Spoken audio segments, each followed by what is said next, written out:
Hey everybody, I'm Tom Vasel, and welcome to Look Back, where I take a look at videos, board game reviews that I did 1, 5, 10, and 20 years ago, and I tell you what I think about them now, if I think about them at all. So let's get started here, and we'll jump back 20 years ago.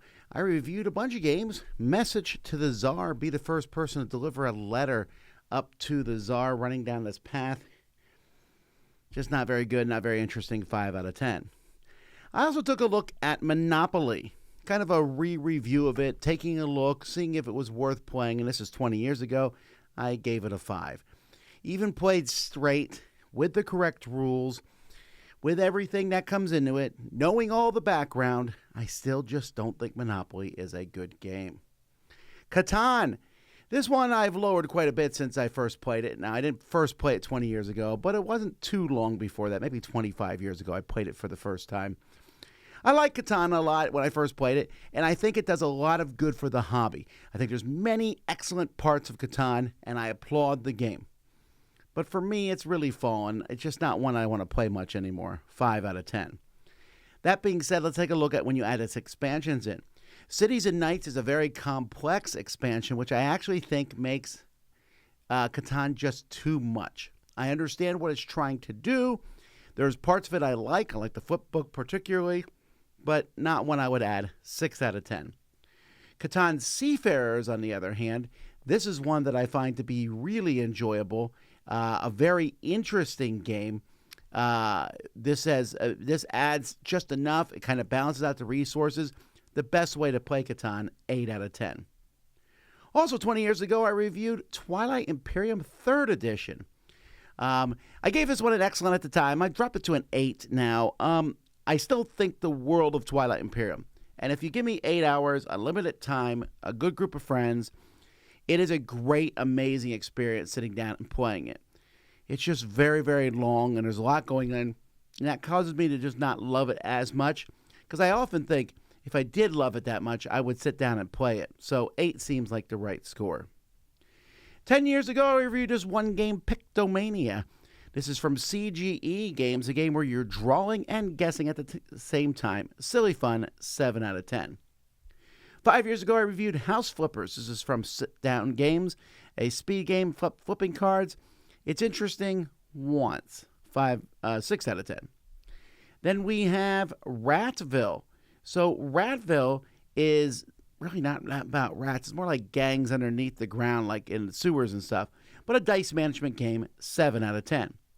Wonder Woman, Challenge of the Amazonians. This came out. Wonder Woman movie had just come out. Everyone's Wonder Woman, hooray. And I wish this was a better game. It is good. It's a 7 out of 10. But, hey, if you like Wonder Woman and you want a good cooperative game, here's one for you. After Nova, this is a small game from R2I Games. This, of course, they're best known for Canvas, but this little card game, a little space-style fast game, I enjoyed. 7 out of 10. Sorcerer City. Now, this game I think I would have loved even more if it was pretty looking, because it's not. If it was a little easier to get to the table, it's just not quite there. And if the box was a decent size, it's not amazing. But despite all that, a fun real-time tile placing game, in which you're trying to meet different criteria as you pull tiles, I enjoyed a lot. 8 out of 10. And then Consumption, Food, and Choices. I think I'm the only person to like this game. No one ever wants to play this.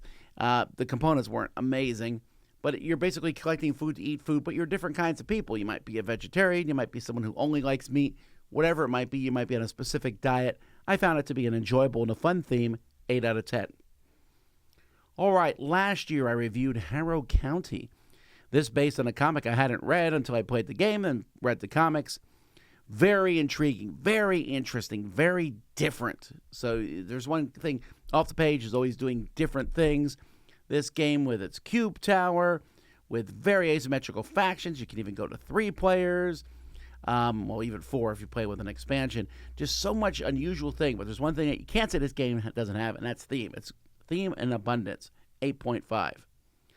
And then 2 games from All Play Games, which I really loved, both of them for different reasons. One, A Message from the Stars, one of the best deduction games I've ever played. Very fun game. And the other, Through the Desert, a reprint of a classic game from Reiner Knizia. Glad to see this one back out. Both of those games, 9s. So there you go, folks. Those are the games that I reviewed 1, 5, 10, and 20 years ago. I'm Tom Vasel. This has been Look Back on the Dice Tower. We'll see you next time.